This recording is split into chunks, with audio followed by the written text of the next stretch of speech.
जिन शासन की प्रभावना करने के लिए आचार्य बुद्धीश्वर जी उन दोनों बालकों के ऊपर बहुत ज़्यादा मेहनत है वह करना प्रारंभ कर देते हैं। धीरे धीरे दोनों बालक अपनी योग्यता के कारण आगे बढ़ना प्रारंभ कर देते हैं।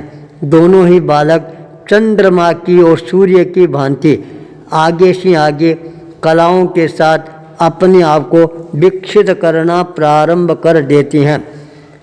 दीक्षा लेने के पश्चात जिनेश्वर का नाम जिनेश्वर ही रखा गया और जो श्रीपाल था उसका जो नाम है वह नाम बुद्धि सागर रखा गया, क्योंकि वह बुद्धि का बहुत बड़ा भंडार पुरुष के रूप के अंदर उभर कर सामने आ रहा था। बुद्धि सागर की बुद्धि इतनी ज़्यादा तेज और प्रभावशाली थी जिसके कारण आगे जाकर व्याकरण के क्षेत्र के अंदर उसने अनेकों प्रकार की महत्वपूर्ण उपलब्धियां हैं वह प्राप्त करना प्रारंभ कर दिया। जैन धर्म के इतिहास के अंदर प्रथम व्याकरणकर्ता के रूप के अंदर उनका नाम है हमेशा हमेशा के लिए अंकित हो जाता है। दोनों भाई जबरदस्त विद्वता के साथ अपने आप को आगे बढ़ाना प्रारंभ कर देते हैं। परिणाम ये आता है आचार्य वर्धमान सुरेश्वर जी इन दोनों शिष्यों को प्राप्त करके अपने मन के अंदर भी और ज़्यादा प्रसन्नता के साथ उनके विकास की योजनाएं हैं वो बनाना प्रारंभ कर देते हैं। जब कलाकार के हाथ के अंदर अच्छा पत्थर आ जाता है, कलाकार उस पत्थर को घड़ घड़ कर मूर्ति का आकार है वह प्रदान करने में भी देरी नहीं लगाता है। उसी तरह से आचार्य वर्धमान सुरेश्वर जी इन दोनों अनघड़ प्रतिमाओं को अपने विवेक बल के द्वारा, बुद्धि बल के द्वारा, वात्सल्य के द्वारा गढ़ना प्रारंभ कर देते हैं। दोनों बच्चों के अंदर भी ग्रहणशीलता बहुत ही ज़्यादा थी, इसलिए जो भी उनको ज्ञान प्रदान कराया जाता था उस ज्ञान को वो अपने हृदय के अंदर स्थापित करना प्रारंभ कर देते थे। थोड़े समय के अंदर दोनों बालक प्रभावशाली संतों के रूप के अंदर अपने आप को प्रतिष्ठित भी करवा लेते हैं। दोनों का बुद्धि बल है, आगम बल है, श्रद्धा बल है और व्याकरण के साथ के अंदर चरित्र बल है वह बहुत ही ज़्यादा मजबूत था। जब दो भुजाएं मजबूत तैयार हो जाती है तब आचार्य वर्धमान सुरेश्वर जी अपने आप को और ज़्यादा ताकतवर अनुभव करना प्रारंभ कर देते हैं। दोनों शिष्यों को शिथिलाचार के विरोध के अंदर आवाज़ उठाने के लिए आज्ञा प्रदान करवा देते हैं।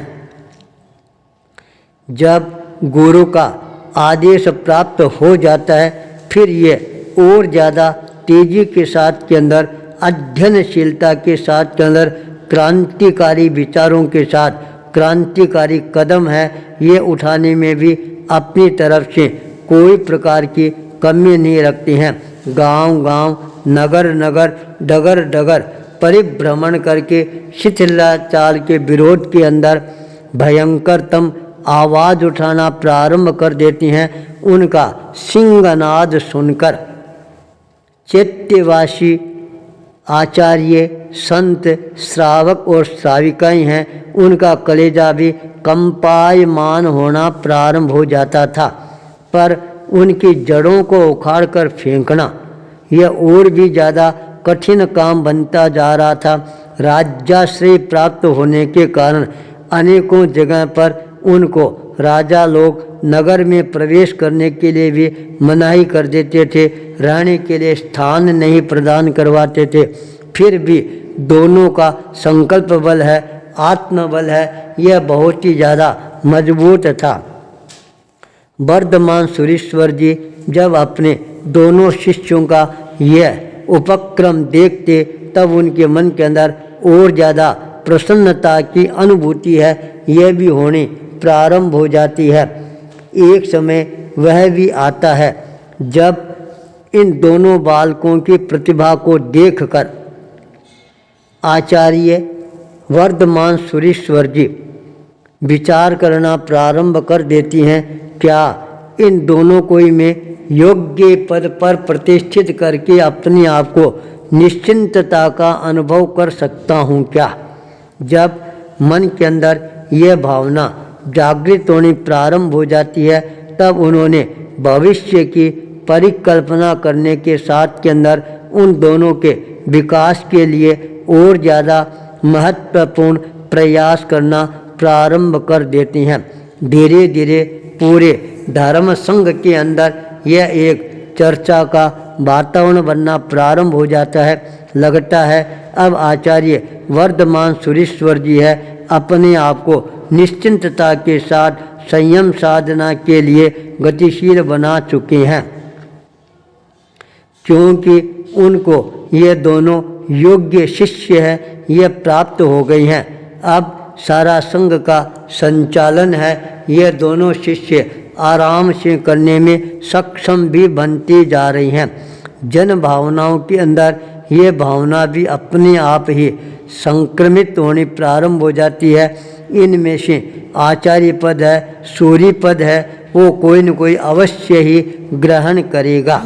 जनता की भावना जब इस तरह से आगे बढ़नी प्रारंभ हो जाती है, धीरे धीरे इन दोनों भाइयों पर जनता का विश्वास है वह और ज़्यादा बढ़ना प्रारंभ हो जाता है। श्रावक लोग भी जो प्रमुख श्रावक थे वर्धमान सुरीश्वर जी को हमेशा ये प्रेरणा भी प्रदान करते रहते थे, गुरुदेव अब आपकी अवस्था आ गई है, अब आप अपने लक्ष्य को सिद्ध करने के लिए अपनी तैयारियां प्रारंभ करो। धर्म संघ का जो भार है योग्य शिष्यों के कंधों पर आप रखाओगे तो वो शिष्य आगे जाकर हमारे संघ की नींव को और ज़्यादा मजबूती प्रदान करने वाले बन जाएंगे। श्रावकों का ये परामर्श भी वर्धमान सूर्य के लिए और ज़्यादा संतुष्टि प्रदान करने वाला बन जाता है। उन्होंने देखा धीरे धीरे पूरे धर्म संघ के अंदर इन दोनों संतों के प्रति विश्वास और श्रद्धा के भाव है जागृत होती जा रही हैं। अब मेरे को भी अपने जीवन का अंतिम जो निर्णय है वह लेने के अंदर भी देरी लगानी नहीं चाहिए। तत्काल उन्होंने संघ को अपने निकट बुलाया और उनको शिक्षा प्रदान करते हुए कहा, देखो अब मेरे जीवन का अंतिम समय नज़दीक आ रहा है, अब मैं अपने आप को साधना के पथ पर और ज़्यादा आगे गतिशील बनाना चाहता हूँ, इसलिए मेरी इच्छा है, संघ का दायित्व है, अब मैं अपने किसी शिष्य के कंधों पर देकर अपने आप को निश्चिंत बनाना चाहता हूँ। यह बात सुनते ही धर्म संघ के अंदर एक नई हलचल है वह अपने आप ही होने प्रारंभ हो जाती है। सबकी नज़रें इन दोनों भाइयों पर केंद्रित हो जाती है, जिनेश्वर और बुद्धि सागर के ऊपर। मन में विचार करना प्रारंभ कर देती हैं किसको सूर्य पद मिलेगा। यह सबके लिए कौतूहल का विषय है वह बनता जा रहा था। आचार्य वर्धमान सुरीश्वर जी अपने मन के अंदर निश्चिंतता के साथ यह निर्णय कर चुके थे, अब मेरे को क्या करना है। आखिर के अंदर धारा नगरी के अंदर आचार्य वर्धमान सुरीश्वर जी ने अच्छा दिन देकर, अच्छा मुहूर्त देकर, अच्छा समय देखकर एक साथ के अंदर दोनों भाइयों को अपने पास के अंदर आमंत्रण प्रदान किया।